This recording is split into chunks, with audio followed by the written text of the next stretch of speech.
Дэлхийн монголчуудын Эмжил радио 88.3 дээр сугат харуулан сонсож буй эрхэм таны энэ өдрийн амар амгалан дахиад айлтгая.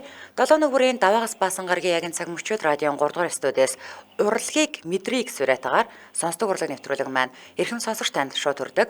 Яг Улаанбаатар хотод 16 цаг 11 минут болсон. Өнөөдөр 2025 оны 3 дугаар сарын 4-ний мягмар гарагийн сонсдог урлаг нэвтрүүлэг дуу хөгжмийн булангаараа хүрэхэд бэлэн болсон байна.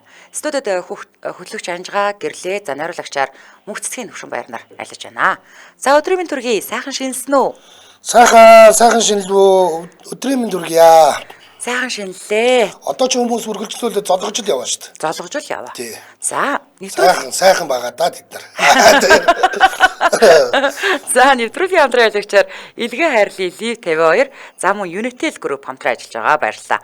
За өнөөдөр дуу хөгжмийн ертөнцөөрөө бид бүхэн сайхан цагаан сар болж байгаатай холбоотойгоор сар шиний баяр болж байгаа болохоор өнөөдрийн мягмар гарагийнхаа дууны булангаар Монголынхоо сар болсон сайхан бүтээлүүдийн үүх түүхийг ярихаар бэлтгэсэн байгаа. Ингээ бүгдээрээ хамтдаа эхнийхээ дууг хүлээ авч сонсцгоё. За тэгэхээр ямар дуу явах вэ гэдгийг манайхан дуугаа сонсоо шууд вау гэж мэдрэх бах тийм ээ. За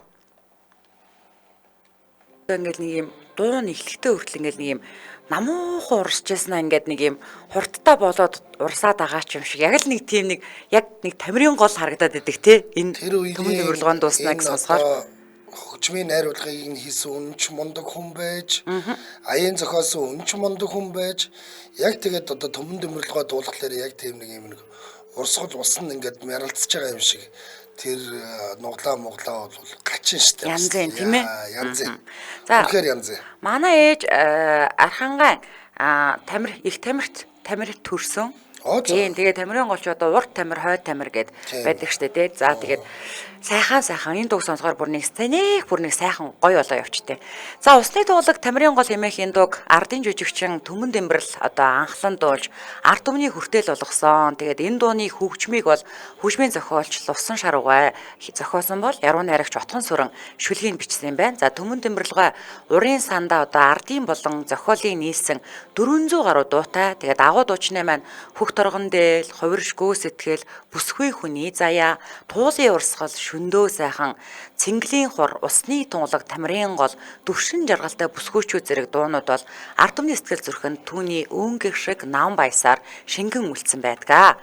За тэгээд 1981 оны 3 дугаар сард залуучуудын үнэн сонд өгсөн ярилцлаганд ингэж хэлсэн байт юм байна. Дуучны хөдөлмөр бол байнгийнхаа зарим дуу олон жилийн хөдөлмөрөөр амилдгийн жишгээр би усны тунгалаг тамирын гол дууга 10 гаруй жил бэлдэж байж тайзан дээр дуулсан хэмээн дурсан байдаг. Тэгэхээр 10 гаруй жил бэлдэнэ гэдэг юу гэсэн үг вэ дээ? Нөө нэг Сухатавар сумын азарт хийх гээд нэг мөхийг бэлдсэн юм лээ. Тэр шиг л юм би. Харин тийм бүр үнэхээр гайхалтай.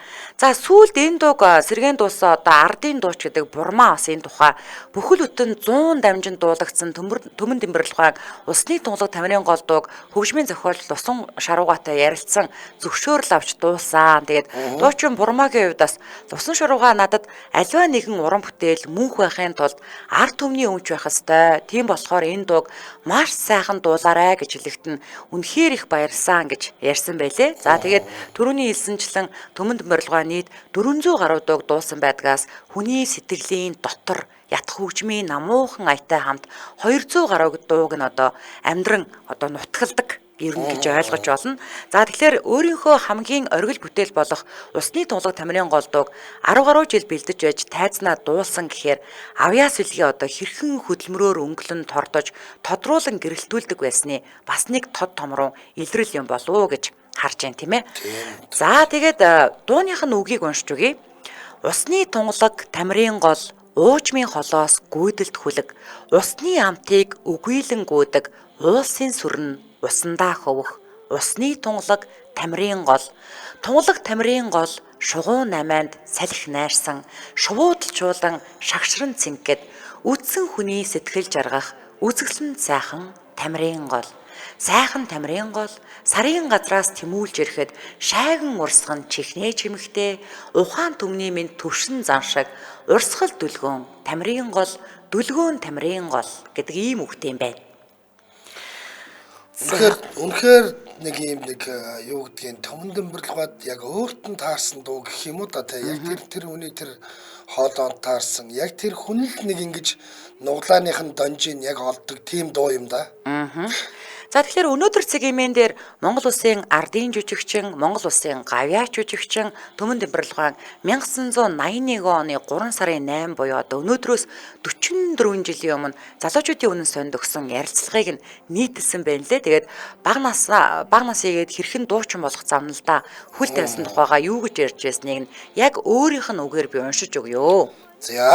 За Гомбын Төмөн Дембэрл урлагт яаж хөл тавьсан тухайгаа яриул бас л урт үг болно. Багада би дуулж байсангүй. Харин найрын дуу чагнаад тэрч байтугай энгийн тэмээний оройн буйлаан сонсоод уйлдаг уйхан сэтгэлтэй хөвгт байсан. Энэ бол хар багаас үдсэн өнчин ядуугийн амьдралаас мань үлдсэн хурц мэдрэмж байсан биз.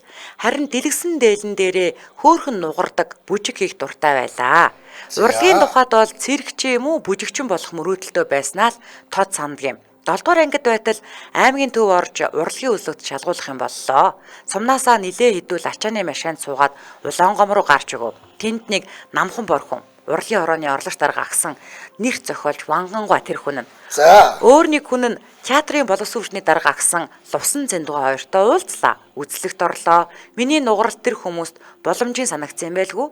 Бас ч дууссан шиг санагдтiim. Вангангаа энэ намар Улаанбаатар хот орж урлагийн сургуулийн цирк ангид ороорой гэсэн юм.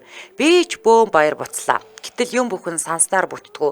Бүр 11-р сар хүрчээж хотод иртэл айлэрт сургууль эхэлчихсэн байв. Яа гэхүү амьдрал хэрэгтэй. Ингээд 15-таа аж үйлдвэрийн комбинатын эсхий гутлын фабрикт ажилчин болсон юм. Нэг сар дагалдан байгаа жинхэлсэн. Намайг жинхэнэ ажилчин болгох гэж хайрлан халамжилж гаргасан гомдлыг минь засч өгдөг байсан. Ахмад ажилчин ядмаа булгангуй нараа эдүүгээ би хайрлан хүндэтгэж эрхэмлэн дурсаж явдаг да. Азар нэгэн удаа ажилчны клубт нөгөөх том нүдтэй намхан бор хүнээ харж үлээ. Тэр болтол би нэрийг нь мэддгүү л байсан гинэ Вангангой. Тэр хүн намайг андахгүй таних Дэмбэхүү наашир гэж дуудав. Би нутгийнхаа дүүнэрийн өхөөртөн дууддаг нэртэйгээ байсан юм. Тэгээд тэр хүнд хамаг түүхээ ярьлаа. Вангангой надад нэг зурвас өгч үүнийг цэргийн ансамблын Цэрэндорж гэдэг хүн даваачж өгөв. Цэрэндоржгаа шаарыг тоглож байсан бөгөөд нэг жижигхэн битээ бор залууг зааж тэр хүн дээр оч манай жагсаалын дарга гэлээ. Жагсаалын дарга нэг өрөөнд оруулан дуу дуулуулж үзээд за миний дүү чамд ямар ч авьяас алга. Энд байгаа хүн бүр их ажилтай байт юм. Дахиж бусдын цагийг үрэх хэрэггүй үйлдвэртэй ээлсэн ажил гэж зөвлөө. Тэгээ би нулимсаа туслуусаар гарч ирлээ. Нөгөөдөр нь бас л Вангангуугаас зурвас авч ардын дуу бүжгийн чуулга дээр очлоо.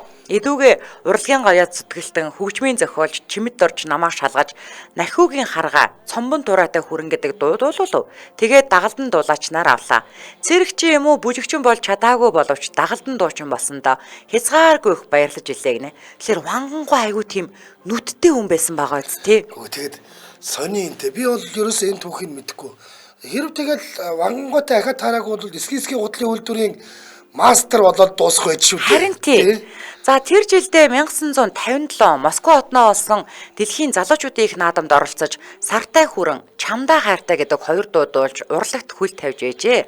Ардын дуу бүжгийнхээ чуулгын тухай тэрээр улсын ардын дуу бүжгийн чуулга бол миний нэг гэр баяр жаргал бүхний минь ундраг юм аа. Чуулгын минь уран бүтээлч бүхэн миний нөхөд багш нар гэж боддог. Улсын ардын дуу бүжгийн чуулга бол ардын дууны асар баялаг лаборатори юм. Ийм лабораторийн ажилтан байна гэдэг бол ховор аз завшаан гэсэн байдаг. Төмөн Дембэрлэгээс сонсогчдын талаар юу гэж боддгийг нь асуухад тэрээр хамгийн шудраг шүүгчд бол сонсогчд. Тэдэнд таалагдаагүй бол өөртөө л гомдохоос өөр замгүй. Тэдний алга ташилт ханаж баяссан царай ховорхон гялалзах нулимснаас илүү эрхэм жаргал дуучин хүнд байдгүй юм аа гэж хариулж ээж. Бас гайхалтай хариулт гэсэн юм шүү тийм ээ. За хоёулаа хамтран ажиллаж танилцуулаад өргөжлүүлье. Улаанбаатар хотод 16 цаг 22 минут болсон. За нэвтрүүлгийн маань хамтран ажиллагчаар за Unitel group хамтран ажиллаж байгаа. За Unitel-ийн нэг минут хүрээний шторкийг шууд сонсгоч. За олон таван юм ярих юм байхгүй. Амар зүг. Багасаа л техник оролддог хүүхэд байсан болохоор ч тэр юм уу 140 тонны даацтай шалаанц машиныг 10 дахь жилдээ барьж байна. Тээврийн зам дандаа дардан байна гэж байх вэ. Дугуй харна, машин эвдэрнэ, халуунд халж хүүтэн төрнө гэд бэрхшээлтэй өдрүүд цөөнгөө тохиолдно. Дугуй солинч гэдэг ээдээ мөн том ажил шүү. Тэр том дугуйг ганцаараа солино гэдэг чанга санагддаг байсан ч одоо ч ажирхаа болж тээ. Үргэлж ханиулдаг энэ машин бид хоёр олон мянган километрийг хамтдаа туулсан байна. Одоо бид хоёр онц тээвэрчин. Осолгүй манлаж олооч болохоор зүтгэж явна да.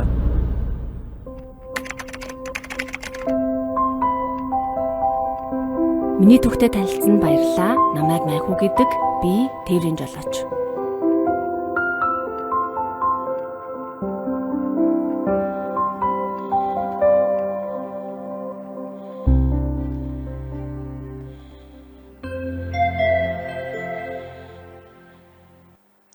За Unitel нэг юм Ингээд болоо. За ингээд хамтраалагч Unitel-д баярлаа. За сонсдог урлагийн нэвтрүүлэг радиогийн 3 дугаар студиэс дуу хүчмийнхаа болонгаар үргэлжлэн хөрж байна. За ингээд хамтдаа бүгдээрээ Монгол Улсын ардын жүжигчин Төмөн Дэмбэрлэганд дуусан Бүүвэл хорвоо гэдэг дууг нь хамтдаа дахин хүлээн авч сонсоод дууныхаа үг төрхийг сонсцгоё.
Нэр хит лалгаад ирчихсэн шүү дээ тий. Эцний олон нийтийн телевизийн архиваас авсан байж түр энэ. Яг үнэ. За тэгэхээр 1980-ад оны уран бүтээлчид нам засгийн хатуудыг дор дуу шүлгээ туурвж шинэ уран бүтээлүүдэд зохиолчдын эвлийн ороогоор одоо хатуу шүүлтээр оруулдаг байсан тийм ээ. За кинооч тэр бүхэл уран бүтээл ер нь ууч тэр ингэж ордог байсан. Тухайн үед Бүүвэл хорвоо гэдэг шүлгийг дуу болгох гэсэн чинь нэрийг нь сонссон хорооныхон бүх нийтийг унтуулах дуу гэд олон нийтэд цацгаас татгалзсан гинэ. Ерөөсөө иймэрхүү сонин шог юмар татгалздаг байсан байгаа байхгүй ерөөсөө. За ардын жүжигчин Зангадгай энэ хүү дууны шүлгийг бичсэн давагд оржиж одоо гайхалтай хүн байж та дууны шүлгийн мастер гэж ойлгож байна. Давагд оржийн талаар дурсахдаа бид хоёр нэг нутгийн хүмүүсээ мөнх цас дих уус, ховд гол, буянт голын бэлчээрт хамт тоглож өссөн. Тиймээс надад энэ дууг дуулах хувь тохиосон нь нутгийн уул усны энерги байх гэсэн байна. За нэрэж тэр үеийн уран бүтээлчдээс давагд орчтой одоо хамтарч уран бүтээл хийгээгүй хүн бол тун цөөн байсан. За харин нутаг усныхаа энергийг шингэн байж бүтээсэн дууныхаа тухай найрагч хожим хуучлахдаа би хайрл гэдэг үгийг бүүвэл гэж бичсэн.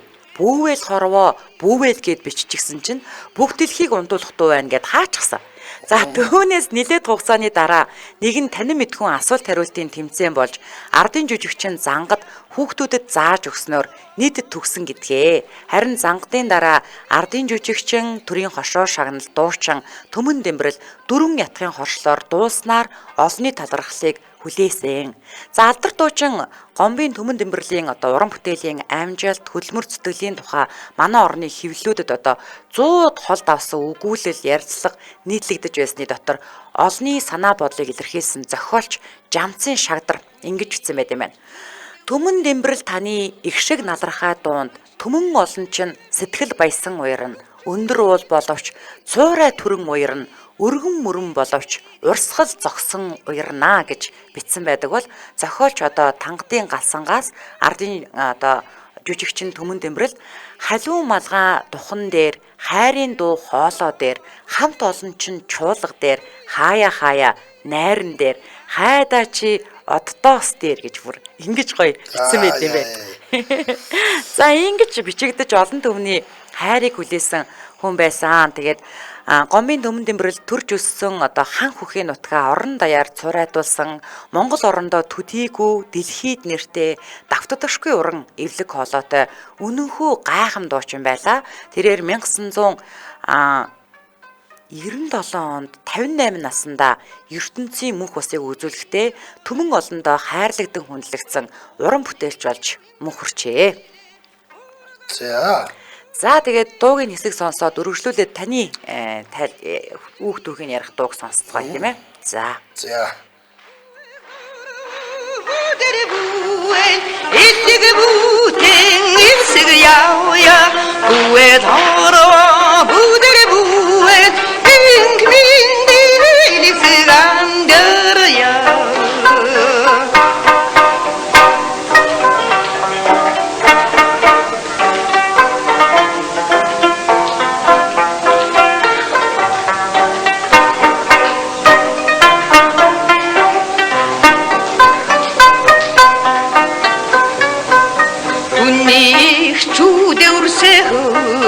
Алдаga зүрх шэрэлдэг билээ хүчин дэлхий дэгтэрэ хүннэстэй динья үгүй билээ бүдэр бүэ илэг бүтэн эсэг явя бүэ дороо бүдэр бүэ инглинди илэсэг андэрэг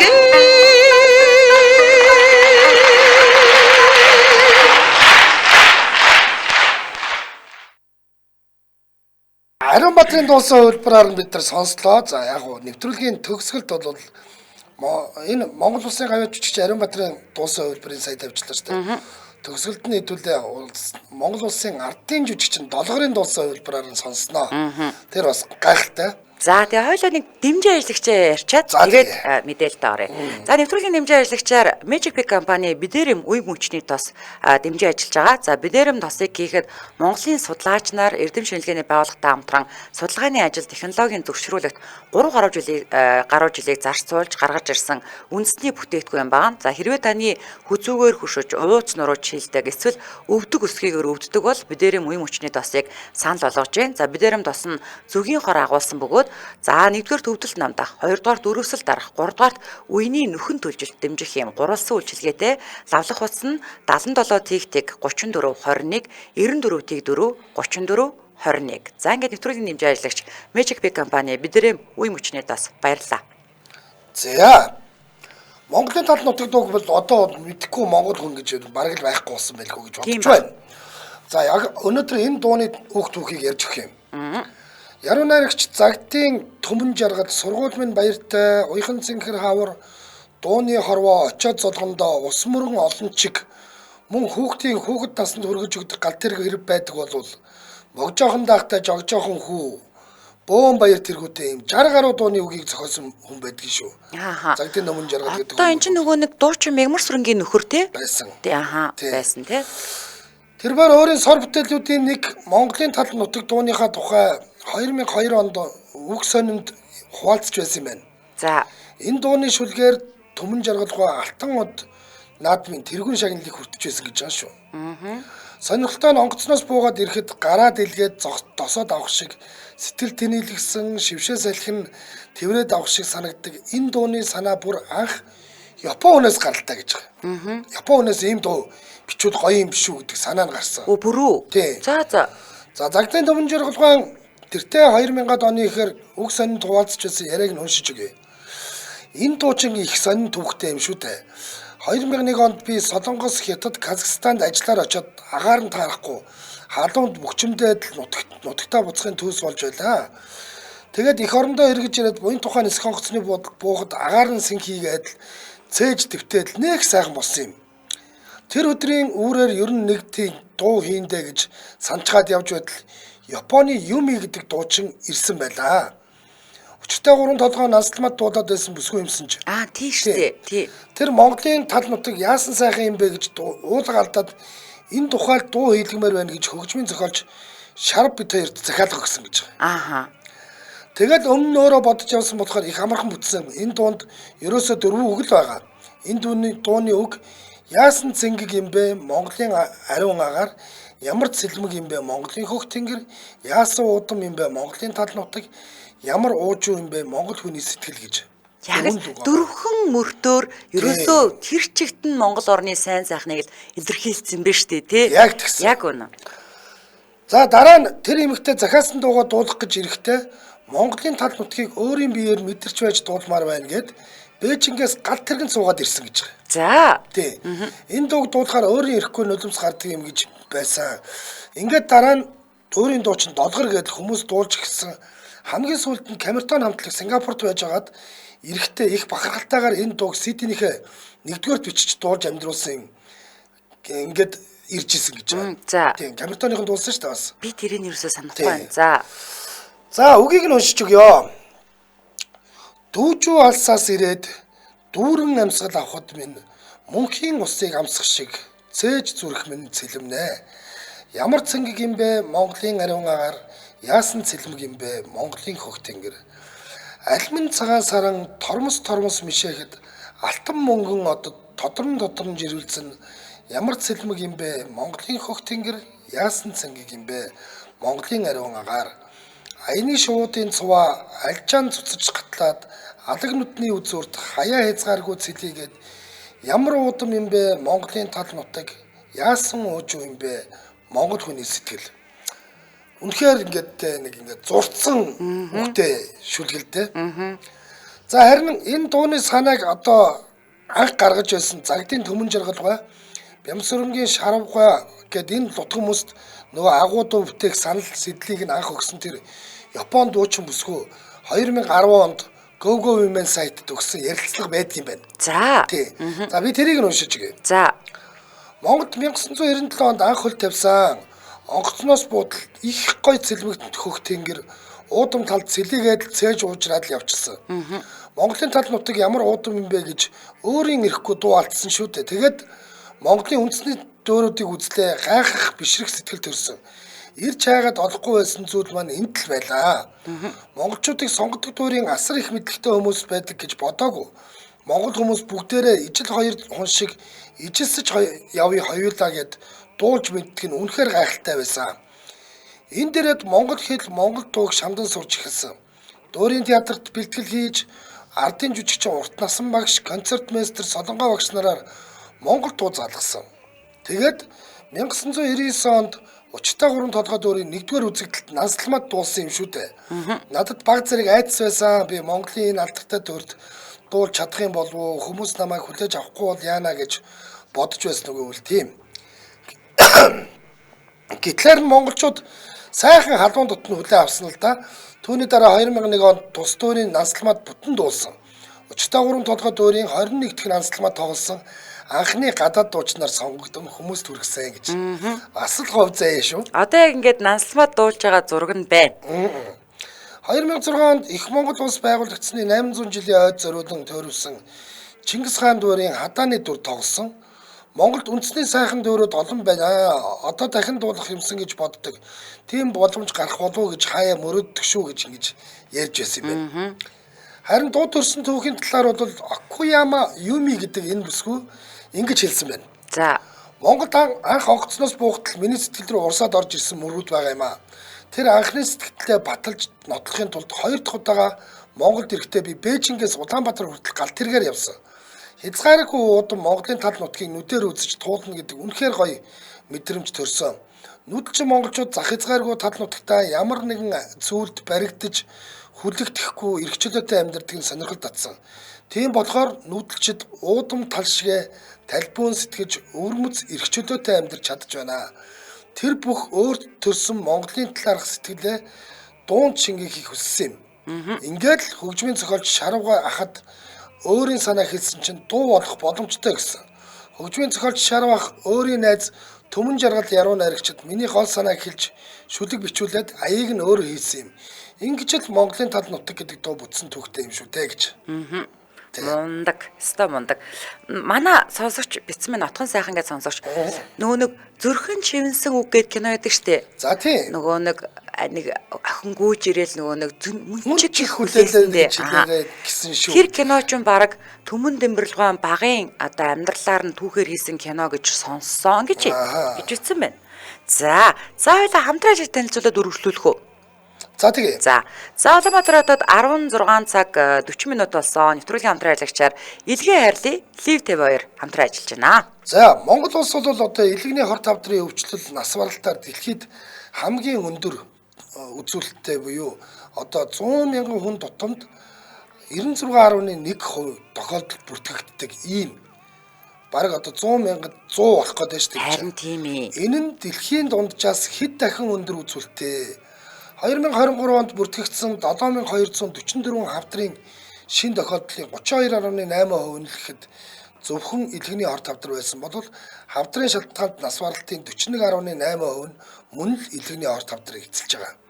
Гол шалтгаанууд нь архины хит хэрэглээ, буруу хооллолт, зарим эмийн бодисын нөлөө, вирус, гепатит зэрэг ийм зүйлүүдээс болж байгаа. Иймд одоо монголчууд бидэнд бол илгээ хамгаалах нь хамгийн чухал одоо зайлшгүй зүйлүүдийн нэг болоод байна. За би одоо сая ингээд оны өмнө 12 сард нэг найз одоо миний найз гэхэлэр чи миний л үе байгаа штэ тий. Яг л ингээд илгэний хортой адраар алдсан маш харамсалтай тохиолдол гарсан. Тэгэхээр дэлхийн шилдэг урамлын ийм үйлдвэрлэдэг Himalaya брендийн Liv 52 таны илгийг бол хамгаална. За тэгэхээр Liv 52 нь 70 жилийн турш хэрэглэгчдийн итгэлийг хүлээсэн найдвартай бүтээгдэхүүн 265 удаагийн клиник судалгаагаар баталгаажсан. За клиник судалгаа гэдэг чинь одоо өөрөөр хэлэх юм бол Liv 52 уусанд 50 хүн, Liv 52 уугаагүй 50 хүн гэж жаад ингээд харьцуулаад судалгаа хийж клиник судалгаа гэдэг чинь маш 265 удаагийн ийм судалгаагаар баталгаажсан гэсэн үг шүү дээ, тийм ээ. За өргөн хэрэглээтэй олон төрлийн илгэний асуудал тохиромжтой, удаан хугацаанд хэрэглэхэд аюулгүй. За илгэний өөхлөлт, илгэний өөхөн өрөвсөл болон амьдралын хэм маягтай холбоотой бусад илгэний өвчнүүдэд тустай. За тэгээ илгэний вирус гепатит болон бүх төрлийн илгэний эмгэгийн үед хэрэглэн. За энтекийн шилдэг 10 эмийн нэг ээ. За тэгэхээр сая бас 2 сарын 8-нд манай байгууллагын тэр чигээрээ одоо бүтэн биений онцлогоонд орсон. За тэгээд анжгаа өтөрийн үед бол ямар ч байсан илэг өөхлөлтгүй, ВЦ вирусгүй, илэг бол ямар ч өөрчлөлтгүй гэж гарсан нь магадгүй энэ 8 жилийн турш бас яана хөтлүүд инээд суусны ач гавьяач гэж болох юм. Тэгээд ВЦ вирус илрээгүй тохиолдолд та бошгон шиг гүйж очиод халдварт үчин судлалын үндэсний төдөр очиод В-гийнхаа нөгөө нэг вакциныг хийлгчээр 3 тон хийлгдэг байхгүй юу? Би хийлгсэн. Яг ингээ хугацаатай байдэ. Яг тэр хугацаанд нь очиод хийлгчээр. За тэгээд Liv 52 чинь 4 төрөл байдаг юм байна. Тийм байлээ. Liv 52 гэж илэг хамгаалах, илгийг хоргожуулах нөхөн төлжүүлдэг бол Liv 52 DC гэж байгаа юм байна. Энэ илэгний өөхлөлт хүн хэлбэрийн илэгний өрөвсөлтөй хүмүүст зориулсан 2 дахин өндөр тунтай бэлтгэлж шүү. За Liv 52 HP гэж байгаа. Энэ нь болохоор B вирус гепатитийн үед хэрэгэлдэг. Тийм. За харин Liv 52 сироп гэж байгаа. Энэ нь бол хүүхдийн илгийг хамгаалах зорилгоор хэрэглэдэг ийм төрлүүдтэй юм байна. За бүх юмын сангаар зарагдж байгаа. Тэгэхээр та яг одоо аль бие усных нь эмч төлөөлөгч нартаа 76 10 76 77 гэдэг утсаар холбогдоод за эсвэл эмийн сонгуудаас захиалаад авч болно. 76 10 76 77. За тэгээд агар фарм цэгмэн гээд сошиал хаяг руу орж болно. За ингээд нэвтрүүлгийн хамтран ажиллагчаар илгээ хайрлаа Liv 52 хамтран ажиллаж байна. Баярлалаа. За үргэлжлүүлье. За тэгээд энэ дууг өөрийнхөө их хэл дээр буюу Японоор дуулах дуртай эсхийг нь асуухад үгүй. Японд тоглохдоо Монголын тал нутгийг дандаа монгол хэл дээр дуулдаг шүү би. За. Тийм. Японочууд монголоор дуулахад л ойлгодог. Япон хүмүүс цэвэр хөх тэнгэр, цэвэр агаар, уудам тал нутаг монгол хүний өөжим сэтгэлийг харах шиг боллоо гэдэг. Тийм. Энэ дууны аялалгүй хөгжим нь Монголын тал нутгийг бүрэн илэрхийлж чаддаг.